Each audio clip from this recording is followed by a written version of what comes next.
जिस प्रकार सूर्य के उदय ना होने से रात्रि का अंधकार नहीं मिट सकता, उसी प्रकार बिना गुरु के अज्ञान का अंधकार कभी नहीं मिट सकता। गुरुदेव, एक अशिक्षित व्यक्ति तो जीवित होते हुए भी एक शव के समान होता है, जिसके लिए विद्या और ज्ञान जीवनदायी अमृत है, और गुरु ही वो अमृत कलश हैं जिनमें ज्ञान रूपी अमृत भरा हुआ रहता है। गुरु एक नन्हे से बालक ध्रुव को महान बना सकते हैं, जिसके समक्ष स्वयं ईश्वर को भी झुकना पड़ता है।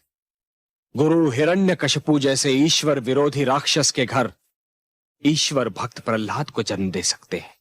गुरु ही तो धर्म और कर्म की व्याख्या करते हैं। जब मानव स्वयं के भीतर छिपी हुई त्रुटियों को दूर करने के स्थान पर उन्हें उचित ठहराने का प्रयास करता है, तब उसका अर्थ यह होता है कि वो सत्य का सामना नहीं करना चाहता। सत्य का सामना करने का साहस वो खो चुका है। वो सत्य से दूर भागता है, मुख मोड़ता है, पलायनवादी बनता है, और यह पतन का लक्षण होता है। महादेव, धरती पर जन्म लेने का आनंद ही कुछ और है। जो कार्य मैं वामन अवतार लेकर पूरा नहीं कर सका, उसे इस अवतार में अवश्य पूरा करूंगा।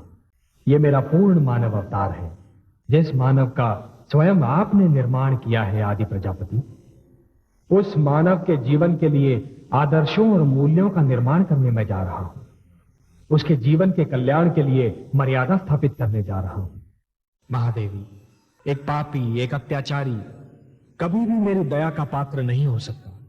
जब जब धर्म पर संकट आएगा महादेवी, और ये दुष्ट जन महात्माओं को कष्ट पहुंचाएंगे, तब तब धर्म की रक्षा करने में आऊंगा और हर युग में आता रहूंगा। आपको तो यह ज्ञात होना चाहिए देवराजेंद्र, कि पूजा किसी के प्रति स्नेह और श्रद्धा की ऐसी भावना है जो यदि मन में जन्म ले तो कोई उसे दबा नहीं सकता, परंतु यदि मन में जन्म ना ले तो कोई उसे उत्पन्न भी नहीं कर सकता।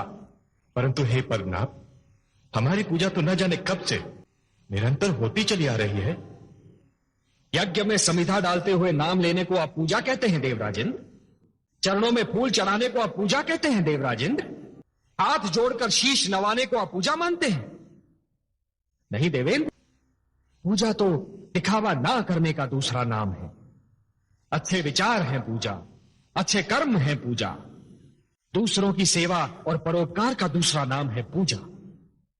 केवल अपने लिए नहीं, अपने चहु ओर बसे हुए संसार के लिए जीना, यह है पूजा। परिवार मानव समाज की सबसे छोटी परंतु सबसे महत्वपूर्ण इकाई है। हमने पृथ्वी पर रहने वालों के लिए कुछ नियम दिए हैं, और उनके अनुसार एक पिता परिवार का स्वामी होता है।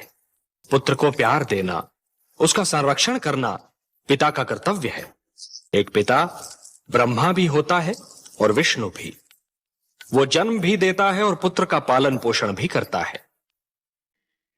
यदि ईश्वर जन्मदाता है तो किसान अन्नदाता है। वो धरती को अपने लहू से सींचकर मानव को जीवित रहने का साधन प्रदान करता है। सर्वथा सत्य है महादेवी। किसान धरती पर ईश्वर का सहायक होता है, परंतु इससे भी बड़ा एक सत्य और है महादेवी, कि एक राजा तो केवल अपनी प्रजा का पालक होता है, परंतु एक किसान सारी मानवता का पालक होता है। मानव जितना सुंदर है उतना ही उतावला, वो जितना बलवान है उतना ही दुर्बल, और उसका हृदय जितना विशाल है उतना ही वो लोभी भी है। महादेवी, आप जानती हैं कि मानव के दुख की गाथा कहां आरंभ होती है? जब मानव मानव से टकराता है, जब वो मानवता को भूलकर दूसरे मानव का शत्रु बन जाता है। हे प्रभु, इसमें आपकी क्या भूमिका होगी? महादेवी, आप सदैव मुझे दोषी के विरुद्ध और निर्दोष के साथ ही पाएंगी, अत्याचारी से दूर और दुर्बलों के साथ ही पाएंगे। यही होता रहा है और यही होता भी रहेगा।